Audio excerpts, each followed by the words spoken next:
Mais les religieux qui ont reçu le livre ont créé des religions.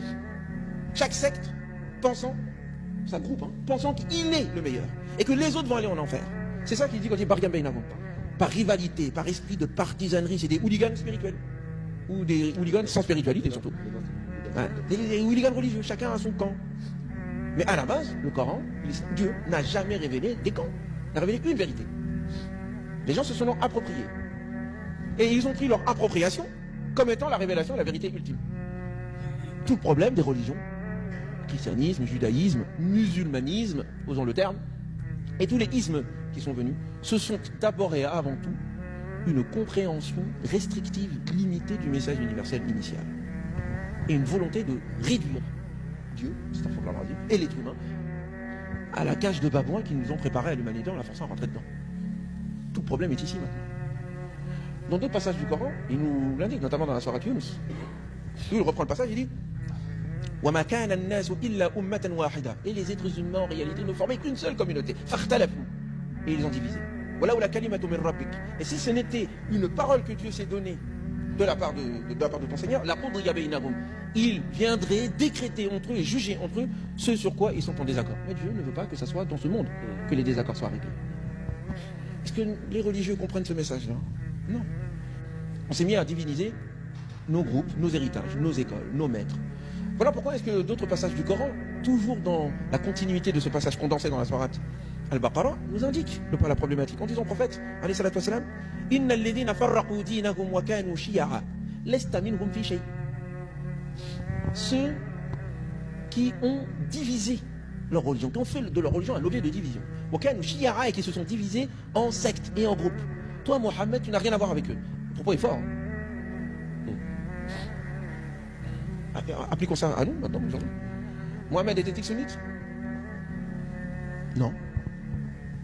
Mohammed et ses compagnons étaient chiites? Non. J'affirme, non. Ces histoires sunnites, c'est mieux après. Était-il salafi? Non. Était-il imamite? Non. Était-il mu'tazilite? Non. Ils étaient quoi alors? Est-ce que le Coran est d'accord avec la division à laquelle nous nous trouvons aujourd'hui et le fait que chacun, quand il présente l'islam, présente d'abord son groupe à lui? Attention, il y en a 72 qui vont en enfer, of course. Et il n'y a que moi qui vais au paradis. Ça, c'est coranique? Non. Le Coran dit ceux qui font de leur religion un objet de division, comme les autres là-bas. L'estamin, hum, fiché, qui n'a rien à voir avec eux. Moi, je crois que ce passage-là, on ne veut pas le lire, on le met de côté. Ou alors on dit non, il parle des juifs et des chrétiens. Il y a toujours des juifs et des chrétiens dans nos histoires à nous. C'est un peu nos épouvantails, quoi. On leur lance des pierres pour se soulager. On se dit, ouais, c'est pas nous. Et dedans, ma soeur et mon frère, on est tous dedans dans cette affaire. Parce qu'il explique un phénomène historique et religieux que tu dois comprendre. Donc je termine le propos ici. Il y a une unité primordiale que les messagers viennent rappeler à chaque fois. Tout en prenant en compte la particularité du peuple auquel ils s'adressent. L'unité primordiale est rappelée et lui est ensuite donné un habillage qui correspond à la mentalité des personnes à qui les prophètes s'adressent. Et le dernier messager, sur lui la paix, avec le Coran qui lui a été révélé, vient avec des principes universels qui ont des caractéristiques. Ces caractéristiques, c'est le fait qu'il soit universel, le fait qu'il soit fondé sur la miséricorde et non sur la punition, le fait qu'il soit fondé sur la facilité et la facilitation et non la dureté et la complication, le fait qu'ils prennent en considération la culture des êtres humains et leurs faiblesses, le fait qu'ils disent qu'il y a plusieurs lois qui ont été révélées à d'autres peuples et que vous devez prendre en considération ces peuples-là et leurs jugements. Et quand vous entendez le discours des imams aujourd'hui, c'est un discours... On a un problème avec le discours religieux.